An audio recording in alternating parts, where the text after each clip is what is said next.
अस्सलाम वालेकुम वरहमतुल्लाह। उम्मीद है आप सभी खैरियत से होंगे। इस वीडियो में हम क्लास 10th मैथ्स का जो पहला चैप्टर है रियल नंबर्स, उसको बिल्कुल बेसिक से जीरो से हम आज यहाँ पे सीखेंगे। ठीक है, तो यहाँ पे सबसे पहले इसका जो टाइटल है, इसका जो नाम है चैप्टर का, रियल नंबर्स, इसको समझते हैं हम। रियल नंबर्स में क्या क्या नंबर इंक्लूड होते हैं, रैशनल नंबर और इर्रेशनल नंबर। ठीक है, तो यहाँ पे रैशनल नंबर आपको पता ही है, इनको हम लिख सकते हैं P बाई क्यू फॉर्म में। तो यहाँ पे Q not equal to zero, ये आपको पता ही है। ठीक है, और ये जो इर्रेशनल नंबर है इनको नहीं लिख सकते P बाई क्यू फॉर्म में। ठीक है, इतनी बात तो आपको पता ही होगी। तो यहाँ पे रैशनल नंबर में क्या क्या आते हैं, नेचुरल नंबर, होल नंबर आते हैं, इसमें इंटीजर्स आते हैं, वो फ्रैक्शन जिनका डिनोमिनेटर जीरो के बराबर नहीं हो। और इसमें क्या आते हैं, जो यहाँ पे रिपीटिंग जो डेसिमल रिप्रेजेंटेशन जो है ना, फिर जो रिपीट होते हैं। ठीक है, और यहाँ पे जो टर्मिनेट होते हैं वो डेसिमल भी इसमें आते हैं। ठीक है, और इर्रेशनल नंबर में हमारे पास क्या क्या है, यही √2π, यानी non terminating and non repeating, जो यहाँ पे डेसिमल नंबर्स आते हैं, डेसिमल रिप्रेजेंटेशन होती है, वो होते हैं इर्रेशनल नंबर। इन नंबर सबको मिला के, यानी नेचुरल नंबर, होल नंबर, ठीक है, ये सारे नंबर जो हैं इनको मिला के बनते हैं हमारे रियल नंबर्स। ठीक है, इनको मिला के बनते हैं हमारे रियल नंबर्स। इसके बाद सबसे पहली और एक बात जो हमें यहाँ पे समझनी है, तो इस चैप्टर में जाने से पहले, तो वो आप समझिए प्राइम नंबर को, कि प्राइम नंबर क्या होता है। प्राइम नंबर आपको पता है, prime number only two factor, ऐसा नंबर जिसके पास केवल टू फैक्टर हो, ओनली टू फैक्टर्स। ठीक है, तो ओनली टू फैक्टर्स। यहाँ पे प्राइम नंबर को और डीप में समझने से पहले आप फैक्टर को यहाँ पे समझो। अब फैक्टर को यहाँ पे समझो प्यारे बच्चों। फैक्टर क्या होता है, फैक्टर को ऐसे आप समझो, जब हम एक फैक्टर को एक नंबर से, एक नंबर को डिवाइड करेंगे तो वहां पे जो रिमाइंडर आएगा वो जीरो आएगा। When we divide any number by its factor, तो it will divide it exactly. And what is the meaning of exact divide, that is the remainder will be zero, the remainder will be zero. या ऐसे कहो आप, जिसकी table में, जैसे मैं यहाँ पे लिखूंगा, मैंने 10 लिखा, मैंने 10 लिखा। ठीक है, तो फैक्टर क्या है, जो किसी नंबर को, अनदर नंबर को एग्जैक्टली डिवाइड करे, एग्जैक्टली डिवाइड करे। और एग्जैक्टली डिवाइड की मीनिंग क्या है, कि मेरा जो रिमाइंडर है, जो रिमाइंडर है वो क्या आ जाए, वो जीरो आ जाए। यानी अगर आपको फैक्टर कभी चेक करना हो कि ये नंबर फैक्टर है कि नहीं, आपको उस फैक्टर से उस नंबर को डिवाइड करने के बाद अगर रिमाइंडर आपका जीरो आ रहा है तो वो फैक्टर है। अगर रिमाइंडर कुछ बच रहा है, 1 2 कुछ भी, तो वो उसका फैक्टर नहीं है। या ऐसे भी आप चेक कर सकते हैं टेबल से। ठीक है, या फॉर एग्जाम्पल मैंने यहाँ 10 लिखा, तो आपने जब यहाँ पे मैंने कहा 2, हमें चेक करना है क्या 2 10 का फैक्टर है। या तो हम ऐसे चेक कर सकते हैं, या तो हम ऐसे चेक कर सकते हैं कि 2 का टेबल पढ़ेंगे, 2 1 are 2, 2 2 are 4, 2 3 are 6, 2 4 are 8, 2 5 are 10। हाँ, ये 2 की टेबल में आता है, तो यहाँ पे हम कह सकते हैं कि 2 इज द फैक्टर ऑफ 10। और एक क्या तरीका है प्यारे बच्चों, जो मैंने यहाँ लिखा, तो आप ऐसे कर सकते हैं, 10 को 2 से डिवाइड कर सकते हो, तो 2 5 आर 10, तो यहाँ पे जो रिमाइंडर जीरो आया, अगर रिमाइंडर जीरो आया तो हाँ ये इसका फैक्टर है, तो 2 10 का फैक्टर है। ऐसे हम इसको, इसलिए मैंने कहा था फैक्टर एग्जैक्टली जो डिवाइड करे नंबर को, अनदर नंबर को। तो यहाँ पे मैंने कहा कि प्राइम नंबर ऐसा नंबर है जिसको दो ही नंबर डिवाइड कर सकते हैं, और जो दो ही नंबर की टेबल में आ सकता है, ऐसे नंबर। जैसे यहाँ पे प्यारे बच्चों मैं कुछ नंबर्स लिखूंगा, आप इनको याद भी रखिएगा। ठीक है, एक तो आपको पता होनी चाहिए प्राइम नंबर क्या है, और आपको याद भी रखने हैं कुछ नंबर जरूरी। ठीक है, यहाँ पे 2 है, 3 5 7, अभी हम इनके फैक्टर्स निकालेंगे। ठीक है, 11 13 17, 17 के बाद क्या आता है प्यारे बच्चों, 19, 19 के बाद 23, 23 के बाद 29, ठीक है, 29 के बाद 31, 31 के बाद 37, ठीक है, 37, 37 के बाद 41, 41 के बाद 43, 43 के बाद 47। प्यारे बच्चों कितने नंबर गए, 1 2 3 4 5 6 7 8 9 10 11 12 13 14 15। ठीक है, तो ये मैंने इसलिए लिखे यहाँ पे कि इनको आपको याद ही रखना है। जब आप कभी प्राइम फैक्टराइजेशन या आगे जो चीज़ें आप पढ़ेंगे तो वहाँ पे आपको ये काम आने वाले हैं। तो आप समझते हैं, मैंने यहाँ 2 लिखा, तो 2 क्या है प्यारे बच्चों, देख लीजिए, मैंने 1 क्यों नहीं लिखा, अभी हम उस बात को समझते हैं। तो 2 का जो फैक्टर है, 2 के जो फैक्टर्स है प्यारे बच्चों, 2 के फैक्टर्स है यहाँ पे 1 2, यानी 2 जो है इसको या तो 1 से डिवाइड होगा या 2 से डिवाइड होगा, यानी रिमाइंडर 0 आएगा हमारा, या तो इन दो की टेबल में 2 है।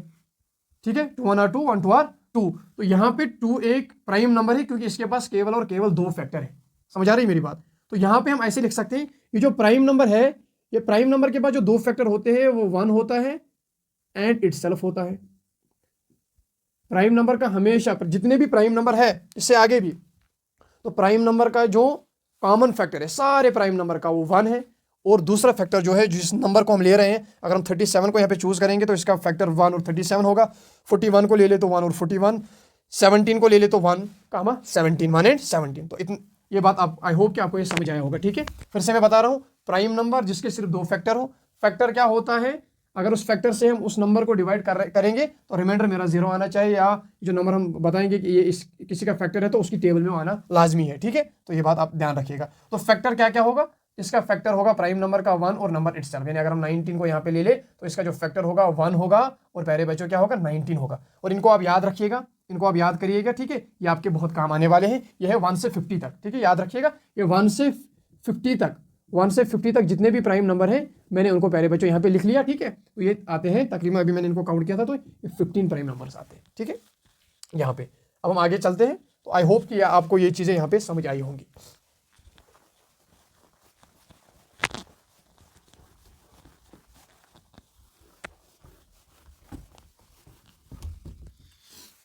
इसके बाद हम यहाँ पे कंपोजिट नंबर को समझते हैं।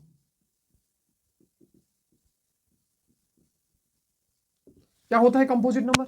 कंपोजिट नंबर यहां पे शॉर्ट में मैं लिखूं तो मोर देन 2 फैक्टर्स।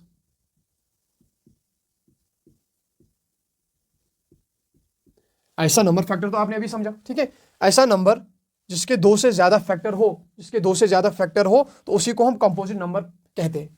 ठीक है, इस बात को ध्यान से रखिएगा। तो यहां पे मैं लिख रहा हूं फॉर एग्जांपल 10 मैंने लिया, तो 10 का जो फैक्टर है, अभी आपने फैक्टर समझा, 10 का फैक्टर जो है 1 है, 2 भी है, 2 के टेबल में आता है, डिवाइड होता है, 3 नहीं है, 4 नहीं है, 5 है और 10 है। तो 10 क्या है, एक कंपोजिट नंबर है। क्यों कंपोजिट नंबर है? क्योंकि 2 से ज्यादा फैक्टर, जिस भी नंबर के 2 से ज्यादा फैक्टर आएंगे उसी को हम कंपोजिट कहेंगे। ठीक है, समझ आ रही मेरी बात? जिस भी नंबर के, मैं यहां पर 18 ले रहा हूं, तो क्या आएंगे इसके फैक्टर? 1 आएगा। चेक कर सकते हैं, 1 की टेबल में आएगा, बिल्कुल। 2 की टेबल में आएगा, 2 9 आर 18। 3 की टेबल में आएगा, यस 3 6 आर 18। 4 की टेबल में आएगा, नहीं। 5 की टेबल में आएगा, नहीं। 6 की टेबल में आएगा, 6 3 आर 18। 7 की टेबल में नहीं आएगा, 8 की टेबल में नहीं, 9 की टेबल में हाँ 9 2 आर, 10 की टेबल में नहीं, 11 की टेबल में नहीं और 18 की टेबल में आएगा। ठीक है, तो ये इसके फैक्टर। ये क्यों कंपोजिट नंबर है? क्योंकि 2 से ज्यादा फैक्टर आ रहे हैं, 2 से ज्यादा फैक्टर यहाँ पे आ रहे हैं, इसलिए हम इसको कंपोजिट नंबर कहते हैं। लेकिन यहाँ पे जो है, यहाँ पे एक नंबर 2 से तो हमने स्टार्ट किया, 2 पहला प्राइम नंबर आया था। अभी प्राइम नंबर में सबसे पहला नंबर क्या था? 2। तो 2 के बारे में एक बात याद रखिए सबसे पहले कि ये ओनली इवन प्राइम नंबर है, ओनली इवन प्राइम नंबर। इसके बाद जितने भी प्राइम नंबर आएंगे, जितने भी प्राइम नंबर, जितने भी हम निकालेंगे 1000 तक, 10,000, जितने भी हम प्राइम नंबर, वो सारे क्या है? ऑड है, सारे ऑड है इसके बाद। तो only even prime number, fact याद रखिए आप। और एक बात, स्मॉलेस्ट प्राइम नंबर क्या है? Smallest prime number. Natural number जो है 1 से स्टार्ट होते हैं। ठीक है, तो नेचुरल नंबर जो है 1 से स्टार्ट होते हैं। हम नेचुरल नंबर की यहाँ पे बात कर रहे हैं हम, तो यहाँ पे 1 तो रह गया, 1 का तो हमने जिक्र ही नहीं किया। अब 1 क्या है? अब 1 क्या? फैक्टर निकालो। 1 1 की ही टेबल में आता है, 1 1 से ही डिवाइड होता है, तो इसका जो फैक्टर है 1 ही है। तो फैक्टर कितना है इसका? सिंपल रीजन, इसको परेशान हो जाते हैं कि 1 ना ही प्राइम है ना ही कंपोजिट है। क्यों? इसका सिंपल सा रीजन है, only one factor, only one factor. वो कहता है कि इसको 1 को तो 1 इटसेल्फ है और 1 की टेबल 1 तो 1 ही है, तभी तो 1 ही बचता है, तो इसलिए एक ही फैक्टर तो है। अब मैं 1 को 4 बार लिखूंगी, इसको 1 से होता है, ये 1 है, इसको 1 से डिवाइड होता है, 1 की टेबल में आता है, 1 खुद है, तो वो नहीं चलेगा। तो 1 ही तो सिर्फ है, ओनली वन फैक्टर। तो इसके लिए यहाँ पे क्या लिखेंगे? ये जो 1 है, सॉरी यहाँ पे लिख लेता हूँ मैं, ये जो 1 है ये नीदर प्राइम नॉर कंपोजिट, ये कुछ भी नहीं है, बस याद रखिएगा। तो ना ही ये प्राइम है ना ही कम, इस बात को रीजन एक ही फैक्टर है। तो मैं भी फिर से इस बात को मैं दोहरा रहा हूं, composite number more than 2 factors. ठीक है, तो यहाँ पे 10 मैंने लिया, 18 लिया। ठीक है, इसको 2 से ज्यादा फैक्टर हो। तो यहाँ पे 2 के बारे में मैंने आपको बात कही इस 1 की वजह से। ठीक है, 2 जो है ओनली इवन प्राइम नंबर और स्मॉलेस्ट प्राइम नंबर है। स्मॉलेस्ट है तो 1 क्या है? ठीक है, 1 जो है, 1 के पास एक ही फैक्टर है, जो खुद वन ही है, तो इसीलिए ना ये प्राइम है और ना ही ये कंपोजिट है। ठीक है, आई होप ये आपको समझ आया होगा। तो मैं बुक लेता हूँ, एक सेकंड।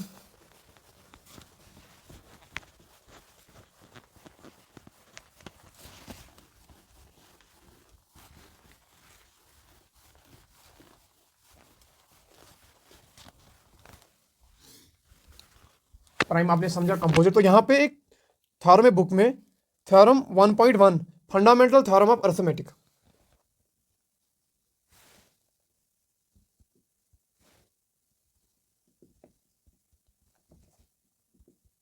क्या लिखा है इसमें एग्जैक्टली मैं वो यहाँ पे लिखता हूँ। Every composite number can B, every composite number, every composite number can be expressed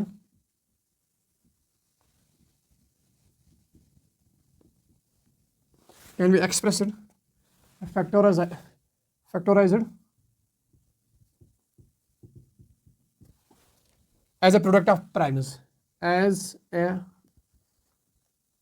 product of primes, and its factorization is unique। यहाँ पे मैं ये वर्ड लिखता हूँ, आप यूनिक, बस इसको समझते हैं। तो ये जो थ्योरम है ये क्या कहती है कि हर जो भी कंपोजिट नंबर है या जो भी नेचुरल नंबर है उसको हम यहाँ पे एक्सप्रेस कर सकते हैं as a product of primes, यानी उसको फैक्टराइज कर सकते हैं। फैक्टराइज करना क्या हुआ, जैसे मैं यहाँ पे 10 ले रहा हूँ, तो 10 का फैक्टर क्या आ रहा है, 10 का फैक्टर आ रहा है 1, 2, 5, 10। ठीक है, तो 10 को मैं ऐसे भी तो लिख सकता हूँ 2 × 5। समझ आ रही मेरी बात। तो यहाँ पे मैंने 10 को क्या किया, फैक्टराइज किया, तो यहाँ पे इन दो का प्रोडक्ट भी 10। समझ आ, ऐसे ही जैसे यहाँ प्रोडक्ट में मैंने लिखा इन दो नंबर को, फैक्टर ये भी तो है, factors are the numbers which when multiplied give the another number. समझ आ रही बात। तो वही तो फैक्टर्स है। तो यहाँ पे हर एक कंपोजिट नंबर जो है, जो भी कंपोजिट नंबर है उसको हम प्रोडक्ट ऑफ प्राइम्स लिख सकते हैं, उसको हम प्रोडक्ट ऑफ प्राइम्स लिख सकते हैं। इस बात को यहाँ पे ध्यान से समझिए। और वो जो फैक्टराइजेशन होगी वो यूनिक होगी, यानी किसी और नंबर की जो है वो सेम फैक्टराइजेशन, प्राइम फैक्टराइजेशन नहीं हो सकती। और भी इसमें एक बात लिखी है कि वो जो है अपार्ट फ्रॉम द ऑर्डर, और हम जैसे भी लिखे हमारी मर्जी है, ठीक है, तो तब भी वो क्या यूनिक ही होगी। समझ आ रही बात। चलो यहाँ पे हम इस प्राइम फैक्टराइजेशन को समझेंगे कि एक कंपोजिट नंबर को हम कैसे लिख सकते हैं as a product of prime numbers. ठीक है, अब इस बात को हम समझते हैं। बिल्कुल यहाँ पे मैं 12 को मैंने लिखा, बस ध्यान से समझिएगा। प्राइम नंबर मैंने अभी कुछ लिखे, जहन में रखिएगा उनको। तो बिल्कुल जो सबसे स्मॉलेस्ट प्राइम नंबर है उसी से स्टार्ट हमें करना है। 2 6 आर 12, 2 3 आर 6, 3 1 आर 3। तो यहाँ पे जो 12 है इसकी जो प्राइम फैक्टराइजेशन है वो क्या है, 2 है, एक सेकंड सॉरी, और 3, ये इसकी प्राइम फैक्टराइजेशन है। तो ये थ्योरम क्या कहती है कि इन्हीं का प्रोडक्ट हम, ये जो प्राइम नंबर के प्रोडक्ट में इसको लिख सकते हैं 2 2 आर 4, 4 3 आर 12। बात समझ में आई। ठीक है, तो इसको ऐसे भी लिखा जा सकता है, आगे उसका यूज है। ऐसे क्यों लिखना है वो आपको जब हम एचसीएफ और एलसीएम निकालेंगे, ठीक है, तो थ्रू प्राइम फैक्टराइजेशन, तो वहां पे आपको काम आने वाला है। तो इसको लिख सकते हैं 2 स्क्वायर × 3। आप मेरी बात समझ रहे हैं। ठीक है, every composite number can be written as a, can be expressed as a product of primes. ठीक है, प्राइम नंबर्स। ओके, और एक यहाँ पे हम लेते हैं 20 को लेते हैं। ठीक है, 2 से स्टार्ट करेंगे, 2 10 आर, 2 5 आर, 5 1 आर। तो 20 को हम एक्सप्रेस कर सकते हैं 20 इज इक्वल टू 2 × 5। तो या ऐसे भी लिख सकते हैं 2 स्क्वायर × 5। समझ आ रही मेरी बात। ठीक है, बिल्कुल हम इसको बेसिक से, जीरो से समझेंगे आराम से। बस आपको सब्र रखना है, कंसंट्रेशन के साथ चीजें समझनी है। बिल्कुल हाँ।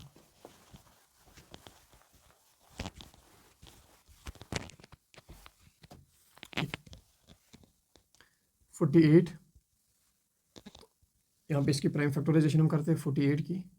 2 से देखेंगे तो 2 2 आर, 2 4 आर, 2 से देखेंगे तो 2 12 आर, 2 6 आर, 2 3 आर, 3 1 आर। ठीक है, तो कैसे लिख सकते हैं इसको as a product of primes. 48 को ऐसे लिख सकते हैं 2 × 2 × कितनी बार, 4 × 2 × 2 × 3। ठीक है, ऐसे इसको लिख सकते हैं, या ऐसे भी लिख सकते हैं 2 to the power 4 × 3, 3 2 are 6, 6 2 are 12, 12 2 are 24 24 2 48। समझ रहे मेरी बात को? ठीक है, यहाँ पे सिंपल में हम समझेंगे और एक एग्जांपल को, जैसे मैं ले लूँ यहाँ पे 50 को। ठीक है, बिल्कुल हम आराम से समझेंगे इन चीज़ों को। 50 को मैंने चूज़ किया, तो यहाँ पे 50 के फैक्टर निकालते हैं, प्राइम फैक्टर, लेकिन 2 25 2 से नहीं होगा, इसको देखना है और इसको मैन्युअली हमें समझना है। ठीक है, आराम से प्रैक्टिस करनी है इन चीज़ों को, तभी ये जहन में उतर जाती है। मैथ्स जो है प्रैक्टिस का काम है प्यारे बच्चों, इसको इस बात को ध्यान में रखिएगा। It's all about practice and daily practice, can not skip the subject.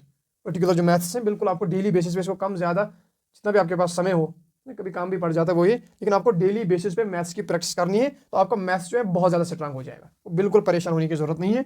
जहाँ पे भी आपको समझ नहीं आया, ठीक है, कुछ कोई भी चीज़, कोई भी पार्ट आपको ज़रा सा भी आपके समझ नहीं आया, तो कमेंट्स में लिखिएगा। ठीक है, बिल्कुल उस पर मैं बिल्कुल अलग से एक टॉपिक आपका डाउट जो है क्लियर करूँगा। जहाँ पे भी आपको एक बात पे डाउट रहे, एक छोटी सी चीज़ पे भी, तो यहाँ पे 3 2 5 2 5 और 2 के 7, 2 से नहीं होगा, फिर 3 से भी नहीं होगा, 5 से करेंगे, 5 5 और 25, 5 1 5, तो 50 को लिख सकते हैं हम 2 × 5 × 5, तो इसको यहाँ पे लिख सकते हैं ऐसे हम 5 स्क्वायर × 2। ठीक है, तो बिल्कुल, और यहाँ पे जो है ना, अभी मैं आपको और कुछ चीज़ें बताऊंगा, सिखाऊंगा। यहाँ पे आपको डिविजिबिलिटी टेस्ट भी है ना, जो 6th में आप पढ़ते हैं, वो भी थोड़े काम आने वाले, आप मतलब थोड़ा जल्दी करने के लिए। अगर किसी के लास्ट में 0 है तो उसको, या इवन है तो 2 से डिवाइड होगा। समझ आ रही मेरी बात? अगर डिजिटस का सम 3 से डिवाइड हो रहा है, जैसे फॉर एग्जाम्पल यहाँ पे मैं लिखूँ 3 4 2, तो इसका सम क्या आ रहा है? 3 और 4 हो गए, 7 और 2 9, यानी इसको 3 से होगा। अगर डिजिटस के सम को, अगर इसके सम को, यानी 3 + 4 + 2, 3 और 4 हो गए, 7 और 2 9, यानी 3 की टेबल में आ रहा है, तो इसको भी 3 से डिवाइड होगा, इसको भी 3 से। वो भी यहाँ पे थोड़ा ना, मतलब जब आप इसको अप्लाई करोगे तो थोड़ा बहुत तो काम में आता है। जब बड़ा नंबर कोई होता है तो थोड़ा बहुत उसका जल्दी हो जाता है। ठीक है, फिर 5 है तो 5 के लिए 0 या 5 होना चाहिए। ठीक है, 6 के लिए 2 से भी वो नंबर डिवाइड होना चाहिए, और 3 से भी। अगर कोई नंबर 2 से भी डिवाइड हो रहा है, 3 से भी डिवाइड हो, तो 6 से भी होगा। इसी तरीके से बाकी डिविजिबिलिटी टेस्ट्स भी है। ठीक है, तो उससे जो है काम थोड़ा आसान हो जाता है। ठीक है, अगर आप कहेंगे तो कमेंट्स में लिखिएगा, तो मैं वो सारे डिविजिबिलिटी टेस्ट जितने भी हैं तो मैं आपको वो पढ़ा दूंगा, सिखा दूंगा। ठीक है,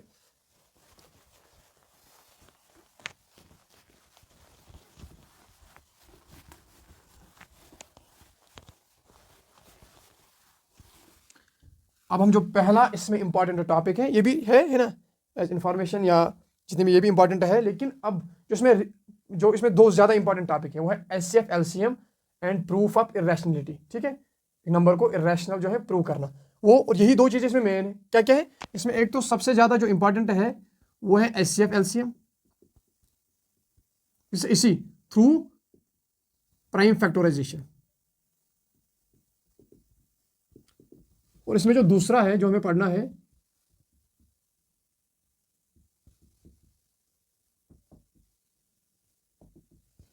एक नंबर को इरेशनल प्रूव करना। यही तो है 2 इसमें काम की चीज़ें। ठीक है, जो एग्जाम के लिए भी इंपॉर्टेंट है और जो आपको पढ़ना लाजमी है, सीखना बहुत ज़्यादा ज़रूरी है। ठीक है, अब यहाँ पे हम बेसिक से, चलो पहले जो यहाँ पे हम HCF को उठाते हैं। अब समझो मेरी बात को, HCF खुद क्या कहता है? HCF खुद से हमें, खुद क्या कहता है हमसे? HCF कहता है यहाँ से फैक्टर निकालो, फैक्टर के बाद कॉमन निकालो, कॉमन में हाईएस्ट मैं वही हूँ। फैक्टर निकालो, कॉमन निकालो, हाईएस्ट निकालो, वही हूँ मैं, कुछ भी नहीं हूँ। चलो यहाँ पे 2 नंबर को चूज करते हैं। मैंने यहाँ पे लिखा, सिंपल से लेते हैं, सिंपल से मैं शुरू करता हूँ। मैंने 2 लिया और मैंने 4, इसके फैक्टर लिखो 1 और 2, प्राइम फैक्टर नहीं लिख रहा हूँ अभी। ठीक है, बिल्कुल जितने भी फैक्टर है सिंपल में मैं समझा रहा हूँ। सिंपल में 1 है, 2 है, 4 है। धीरे धीरे समझेंगे बातों को, नहीं समझना 2 और 4 के एग्जाम्पल क्यों लिए, समझे मैं समझना। ठीक है, समझाने वाले तो मिलेंगे, समझना कमाल है। अगर आप समझ पा रहे हैं तो वही अच्छी बात है, समझाने वाले तो बहुत है।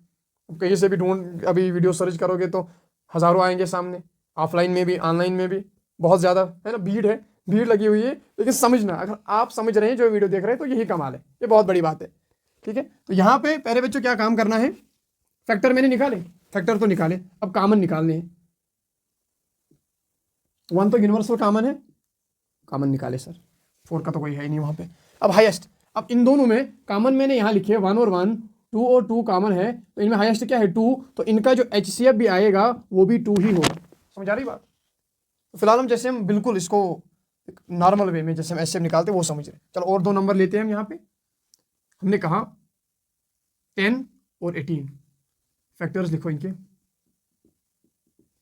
पहला क्या काम करना है, पहले फैक्टर्स निकालने, ठीक है। मैं इसको साइड में लिख लेता हूँ, एक सेकंड। इसका एचसीएफ यहाँ पे जो है वो 2 आया। पहला क्या काम है, फैक्टर निकालो। ये बोल रहे हैं फैक्टर निकालो, चलो ठीक है भैया, हम फैक्टर निकालते हैं। फैक्टर इसका 1 2 5 10, फैक्टर इसका 1 2 3 6 9 18, ये फैक्टर्स है, कोई छोड़ तो नहीं गया। 1 2 3 6 9, हाँ यही है। फैक्टर्स तो निकाले, अब कॉमन निकालो, और कॉमन निकालो, ठीक है, हम कॉमन निकाल के देते हैं। कॉमन इधर लिखता हूँ मैं, कॉमन है, और 2 कॉमन है, 2 कॉमन, और कोई कॉमन है, 3 नहीं कॉमन है। तो इसका भी जो एचसीएफ है, एचसीएफ कितना आया, एचसीएफ 2 आया। अब ऐसा नहीं कि ना हमेशा 2 शायद एचसीएफ आता है। अब देखते हैं, चल और एक नंबर को लेता हूँ मैं, 10 लिया, 1 कामा 2 कामा 5 कामा 10 25 लिया, तो 1 कामा 5 कामा 25, सही है। तो यहाँ पे जो है कॉमन क्या आया, 1 आया, 5 भी आया, ठीक है। तो 5 भी यहाँ पे, तो एचसीएफ इनका क्या आएगा, तो एचसीएफ आएगा 5। समझ आ रही बात, एचसीएफ आएगा 5, इस बात को समझिएगा। यही एक फैक्टर्स निकालो, कॉमन निकालो, और फिर उनमें कॉमन जितने भी हैं उनमें हाईएस्ट, ऐसे नहीं हमें निकालना है, हमें प्राइम फैक्टराइजेशन मेथड से इनका जो है एचसीएफ निकालना है। लेकिन फिलहाल आप इस बात को समझिए, एचसीएफ होता क्या है। एचसीएफ होता है फैक्टर निकालो, कॉमन निकालो, और फिर उन कॉमन में से हाईएस्ट निकालो, ठीक है। 1 5 10 25 50, समझा रही बात। 100 1 2 2 भी तो है, 3 नहीं है, 4 5 10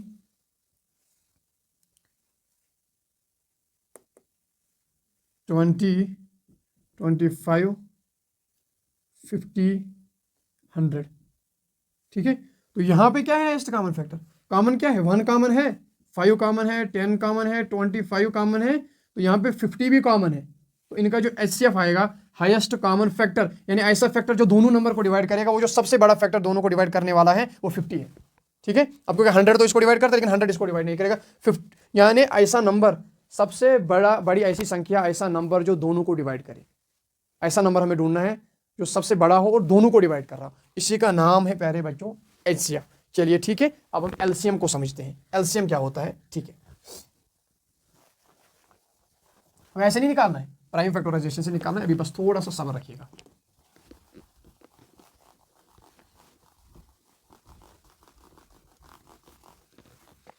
ठीक है, एलसीएम बोल रहा है, लीस्ट कॉमन मल्टीपल। मल्टीपल निकालो, कॉमन निकालो, सबसे छोटा निकालो, खुद कह रहा है भैया, खुद। यहां पे चलिए ठीक है, फिर से शुरुआत करता हूं मैं 2 से और 4 से। थोड़ा टेबल लिख लेता हूं, 2 1 आर 2, 2 2 आर 4, 2 3 आर 6, 2 4 आर 8, ऐसे भी लिखता हूं, 4 1 आर 4, 4 2 आर 8, 4 3 आर 12, 4 4 आर 16। अब क्या कह रहा है, मल्टीपल तो मैंने निकाली, मल्टीपल निकाले मैंने कुछ, ठीक है, थोड़े से निकाले। कॉमन, कॉमन निकालो,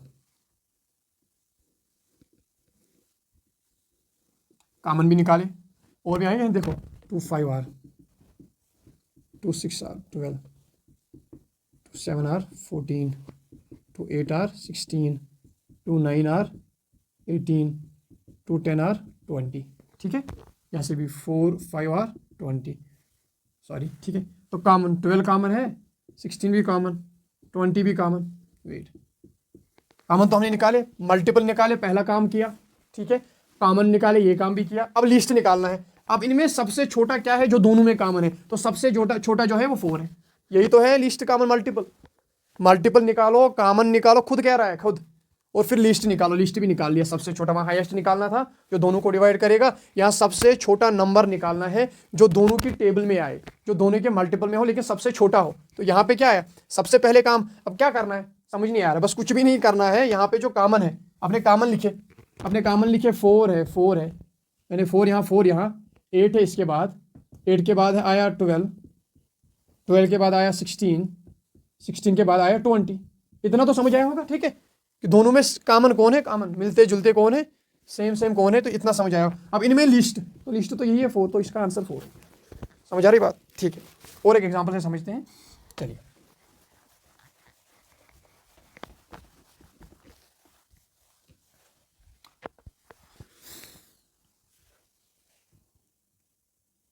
10 लिया 20, सिंपल, ठीक, बेसिक से बिल्कुल।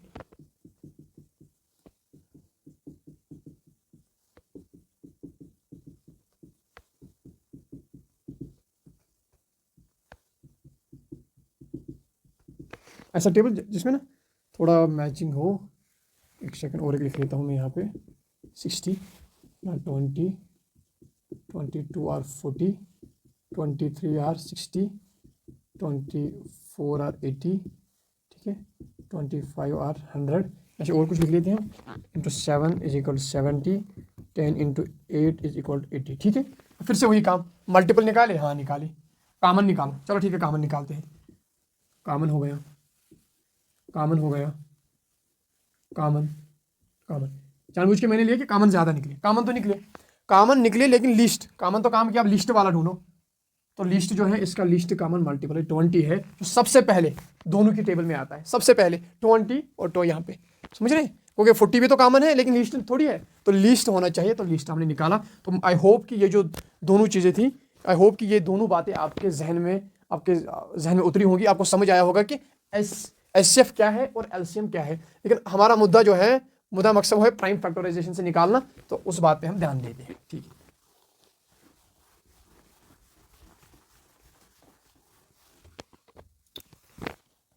प्राइम फैक्टराइजेशन से क्या, चलिए ठीक है, फिर से हम सिंपल एग्जाम्पल से शुरू करते हैं। 12 और 18 को हम लेते हैं, इसका एचसीएफ निकालो, एलसीएम निकालना है, ठीक है, प्राइम फैक्टराइजेशन से इस टाइम, लेकिन ध्यान से देखिएगा। पहले मैं इसके फैक्टर निकालता हूँ, 12, 26 आर, 23 आर, 31 आर, ठीक, ठीक है। तो पहले एचसीएफ की बात करते हैं, ठीक है, पहले एचसीएफ की बात करते हैं। 18, 29 आर, 33 आर, 31 आर, ठीक है। तो यहाँ पे मैं 12 को लिख सकता हूँ 2 इंटू 3, और यहाँ पे मैं 18 को लिख सकता हूँ 2 इंटू 3, सही है। तो कॉमन क्या है, तो यहाँ पे जो कॉमन है 2 है, इसका तो कोई कॉमन नहीं, और 3 कॉमन है, ठीक है, 3 कॉमन है। अब क्या काम करना है, देखिए, इसका एचसीएफ निकालने के लिए अब बात अपनी जहन में रखिए। इसका एचसीएफ निकालने के लिए जो कॉमन है उनमें से एक एक लेना है, बाकी सबको छोड़ देना है। कॉमन में एक एक लेना है, बाकी सबको छोड़ देना है। तो यहाँ पे कॉमन 2 है और 3 है, इनको मल्टीप्लाई करो तो इसका जो एचसीएफ वो क्या आएगा, 6 आएगा। वो क्या आएगा, 6 आएगा। पहले मैं आपको एक बात बताना चाहता हूँ, देखिए इसके फैक्टर लिखेंगे 1, 2, 3, 4, 6, 12। इसके फैक्टर लिखेंगे 1, 3, 6, 9, 18, ठीक है। तो यहाँ पे भी आप देखोगे कॉमन है, कॉमन है, कॉमन है, कॉमन है, कॉमन है, कॉमन है, तो यहाँ पे भी कॉमन क्या है, तो इसका एचसीएफ क्या आ रहा है, 6 आ रहा है। देखिए मुझे, लेकिन क्या तरीका है, क्या तरीका है, एक सेकंड दीजिए मुझे, क्या तरीका है, एक सेकंड दीजिए मुझे, एक सेकंड। मैंने यहाँ बोला कि 12 को मैं लिख सकता हूँ, 12 को मैं लिख सकता हूँ 2 इंटू 3, यानी 2 to the power 2 into 3 to the power 1, ठीक है। इसके बाद मैं कहता हूँ कि 18 को मैं लिख सकता हूँ, 18 को मैं लिख सकता हूँ 2 इंटू 3, यानी 2 power 1 into 3 raise to power 2, ठीक है। तो यहाँ पे और एक तरीका ये है कि एचसीएफ निकालने के लिए हम वो नंबर लेंगे जिनके पास पावर जो है लिस्ट है, पावर लिस्ट है। तो यहाँ पे जो एचसीएफ इन दोनों का आएगा, एचसीएफ किस किस का, 12, 18 का, तो वो क्या होगा, वो होगा जिनकी पावर लिस्ट पावर वाले हैं। लिस्ट पावर वाला 2 है और लिस्ट पावर वाला 3 है, यानी इनका पावर 1 है, तो ये जाएगा 2 इंटू 3, यानी इनका एचसीएफ आएगा 6, ठीक है। ये बात याद में रखिएगा। तो कॉमन में एक ले लो, कॉमन जितने भी हैं, जितने भी पेयर काम है ना, जितने भी कॉमन है, जितने भी नंबर, उनमें क्या काम करना है, एक एक लेना है, उनका प्रोडक्ट निकालना, एचसीएफ है। करना कैसे है, ठीक है, ये भी याद रखना है, ज़्यादा बेहतर तरीका है। यहाँ पे आपको क्या काम करना है, जिसका पावर, ठीक है, यहाँ पे 2 है, यहाँ पे भी 2 है, इसका पावर कम है, ठीक है, इसका है, ठीक है, 2 रेज़ टू पावर 1, ठीक है, ये 3 स्क्वायर है या 2 स्क्वायर है, तो यहाँ 3 में, सॉरी 3 स्क्वायर और 3 टू द पावर 1 यहाँ पे, तो यहाँ पे भी इसका लिस्ट पावर, इसका पावर कम है, तो इन्हीं दो का प्रोडक्ट निकालेंगे, समझे। और भी कोई नंबर होता तो जिसका, ठीक है, ये बात ये ध्यान रखिएगा, हाँ, इस बात को आप जहन में रखिएगा, ठीक है। यही है हमारा कि एक एचसीएफ निकालना, ठीक है, थ्रू प्राइम फैक्टराइजेशन। आज की वीडियो में इतना ही, ठीक है। बने रहिएगा इस वीडियो सीरीज़ के साथ। आगे हम अभी पढ़ेंगे एचसीएफ पढ़ेंगे, एचसीएफ, वो हाँ एचसीएफ के और एग्जांपल्स पढ़ेंगे, एलसीएम सीखेंगे, बाकी चीज़ें भी जितने भी इसमें इंपॉर्टेंट है वो सारी चीज़ें हम सीखेंगे। आपके लिए क्वेश्चन है इसका, आप प्राइम फैक्टराइजेशन से आप निकालेंगे क्या एचसीएफ, प्राइम फैक्टराइजेशन से एचसीएफ निकालेंगे 7 नहीं सॉरी एक सेकंड, आप लिख लीजिए 18,48, ठीक है। इसका जो है आप प्राइम फैक्टराइजेशन, ये आपका इसका आप निकालेंगे एचसीएफ थ्रू प्राइम फैक्टराइजेशन से। ये आपका होमवर्क हो गया, इसको आप ट्राई करिएगा और इसका आंसर आप कमेंट्स में करना, ठीक है। Thank you so much.